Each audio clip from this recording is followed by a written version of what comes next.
Ethan Miles was just a kid with dreams too big for his small world.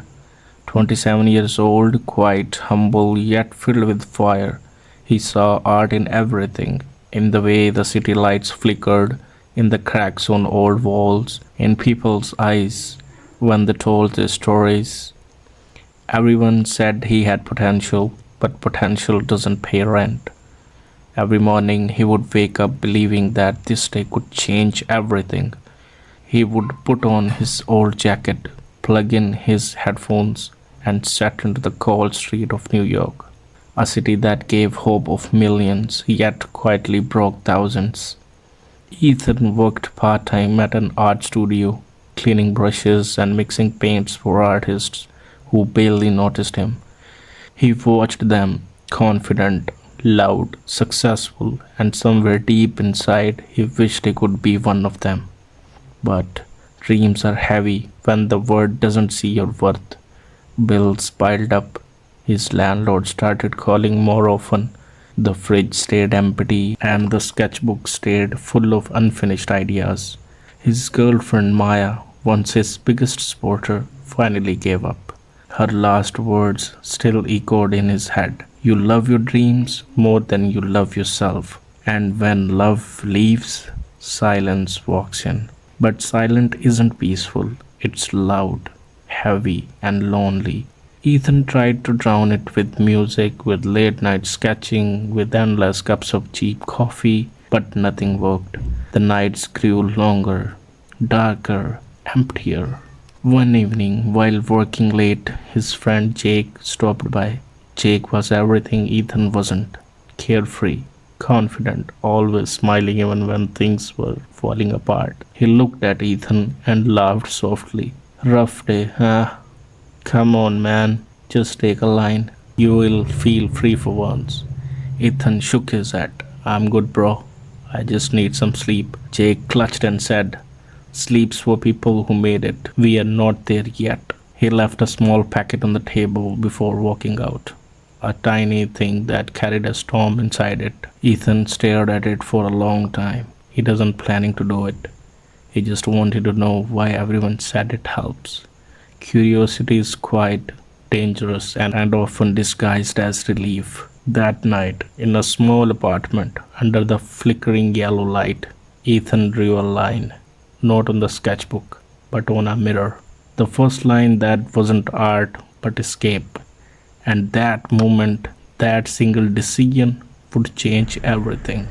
Because that was the last line he ever drew for art, and the first that began his fall. The first time felt harmless. Even Ethan told himself it was just a one thing, a way to shut his mind for a night, to escape the noise inside his head. But addiction never comes knocking.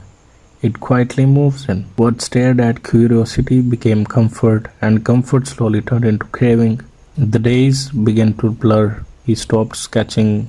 His coffee was replaced with cold bottles, his notebooks with empty mirrors. He was no longer chasing art, he was chasing silence. At first, it made him feel powerful, like the world had finally slowed down for him to breathe. But that illusion faded quickly. He started missing work, lying to friends, borrowing money he couldn't return. Each morning, he told himself it was the last time. Each night, he broke that promise again. He wasn't living anymore, he was running from failure, from loneliness, from himself. His friends noticed the change. Jake, the one who introduced him to that poison, was now nowhere to be found.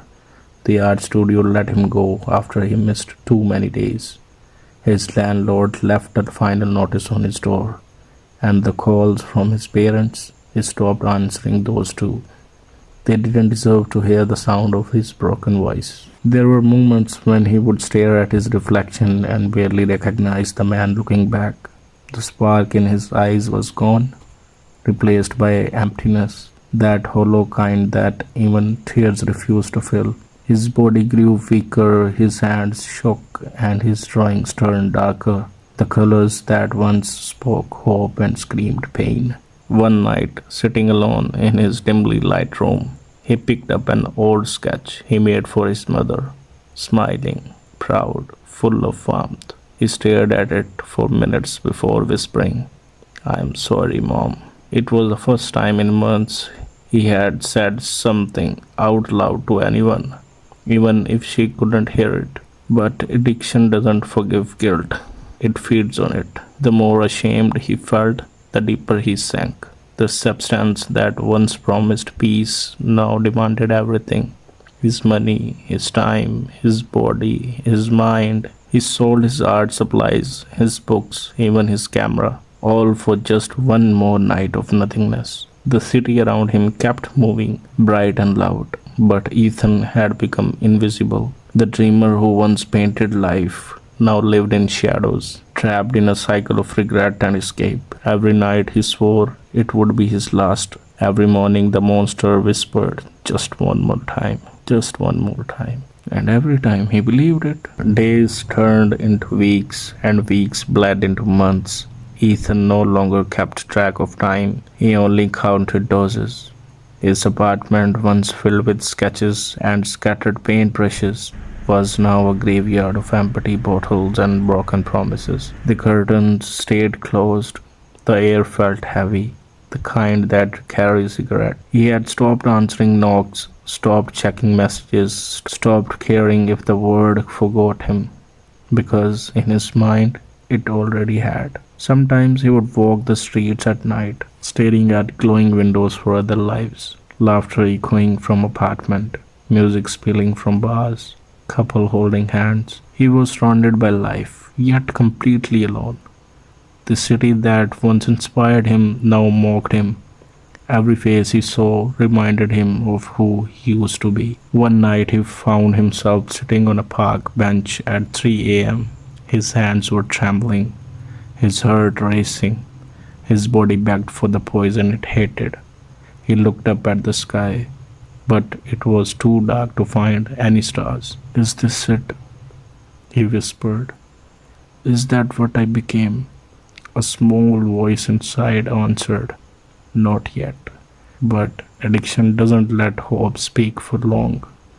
Within minutes, he was back in his apartment, giving in once again. The next morning, he woke up on the floor, surrounded by a mess that used to be his life. His phone buzzed endlessly. When he finally picked it up, he saw a message from his mother. Ethan, please just tell me you are okay. We don't need anything from you. We just need our son back. Tears rolled down from his face as he read it over and over again. But shame is a powerful cage. It convinces you that you are unworthy of love, even when love is the one thing left waiting for you. He tried to get clean once, just once. He looked himself in the apartment, determined to fight. The first day was hell. The second was worse. His body screamed, his mind played tricks on him, and every cell begged for relief. On the third night, shaking and crying, he gave up. He told himself, I'll quit tomorrow, but tomorrow never came. Soon he had nothing left. His landlord threw him out. He slept in an abandoned warehouse for a while, then on a friend's couch, then nowhere at all. He had become a ghost, not dead, but no longer living either. The cold nights cut through him, but not as sharply as the guilt he carried. The guilt of wasting his talent, the guilt of losing the people who once lived in him, the guilt of breaking his own soul. And yet, somewhere deep inside, beneath the wreckage, a tiny spark still flickered, the same one that once made him dream. But for that spark to rise again, something or someone would have to find him first.